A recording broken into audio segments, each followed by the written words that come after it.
Hey, welcome back to the iWealth podcast. I have a special guest with us today. I have Trudi, my wife, and a high school sweetheart. And we're going to talk about the Waseca Area Neighborhood Service Center, but also the holiday food drive that we put on each year. So I thought it would be great to get her perspective. But just to give you a little bit of noise, so this is our 14th year, which is kind of a pinch yourself kind of thing. Yeah.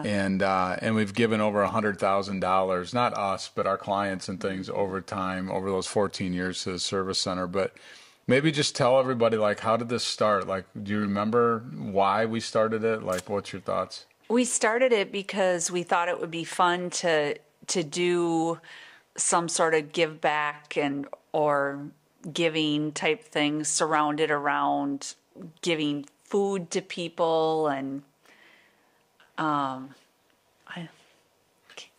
remember there was a food deal for Thanksgiving, like the Lions Club or something was putting that on, and we wanted to do something. Yeah. And I remember you saying, "Hey, what about Christmas?" Yes. Yeah. And then we investigated it, and there was nothing going on for Christmas. Right. Yeah. That's right. And so that's how it started. You Yeah. know? And then back in the day, we said, so what we do is we solicit our clients in the community, and then there was a match from you and I personally, and then along the line, we started the iWealth Foundation. Yeah. And so now money comes from that foundation. So, it started, it's here, it's 14 years, it's awesome. I think the lowest year was like $5 or $6 grand, and the highest was almost $10,000 that we gave. Yeah. But kind of take us through what does it look like then? Once we collect the funds, what does that look like? And what is kind of your favorite part? My favorite part is the day that we get to box it all and get it all put together, and mainly because we have a whole bunch of high school students that come in and they help us box it, and the energy around that and the energy around the kids, even because it's Christmas time or holiday season, but then actually like telling them what we're doing. And I really have always felt like it made an impact to them to know that, hey, we are helping people and we're not just doing this. And these are people in our community and not some place that we have no idea where this is going to, that maybe they even know some of the people that are going to get this basket for, Right. Yeah. I mean, I just love that part. It turned out that way. It started out with just us and our kids trying to pack these bags, and it's like 300 bags. I mean, so you're putting together, we buy the food shelves buys the food and the milk and gets donations and things like that. Yeah.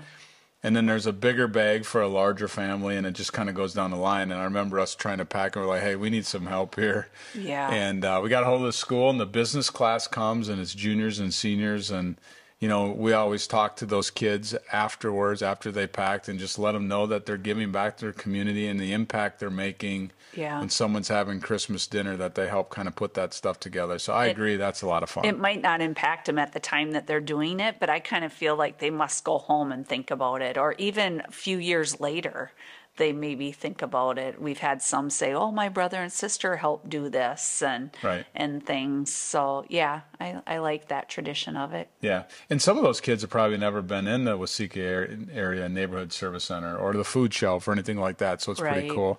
So the money then, money's collected first and foremost. Number one thing is to have Christmas dinner. And then the Boy Scouts, by the way, they show up the next day, and Sean Pomeroy in our office does an excellent job. He's the leader, brings those Boy Scouts, and they help distribute and make sure that those bags of food get to everybody, and take them places and hand them out at the cars and things. So it's really a group effort. Yeah. But the money that's left over, so after Christmas dinner is sent out, the money that's left over, tell everybody where that goes. Well, we got into it and we were like, what do we do with the leftover funds? And we heard about a thing called the backpack program. And the backpack program is at the end of the day on Friday, every kid that qualifies gets bag full of food sent home for the weekend. They found out, not us, but the county found out that some of the kids did not have food for the weekend. So now they have a backpack full of food sent home,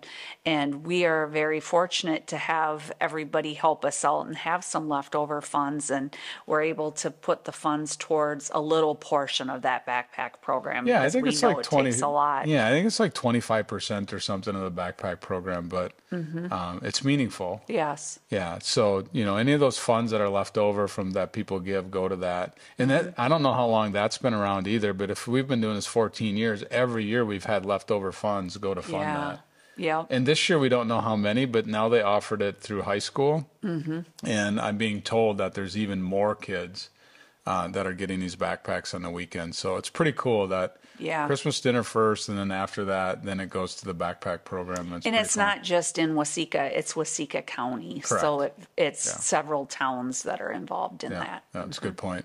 So not only being able to help out, now we got high school kids helping out, we have the Boy Scouts helping out, we've got some local churches helping out. Like, it's been a pretty cool event. So anyway, if it's in your heart, you're watching this and you want to give to it, go ahead and do that. The checks get paid to the Waseca Area Neighborhood Service Center, obviously the iWealth Holiday Food Drive, we call it. And it runs from October 30th to November 17th. So we collect all these funds basically during November, get it all ready, get the food and stuff bought. We pack like the week before Thanksgiving or Christmas, and then they set up distributions and stuff like that. So if you want to help out, would love to do that. There'll be a $3,000 gift that will be given from the iWealth Foundation, and we're looking forward to helping a bunch of people again this Christmas. Yes, for sure. Can't wait. All right. I'm glad I had my special guest here today. Have a great day, guys.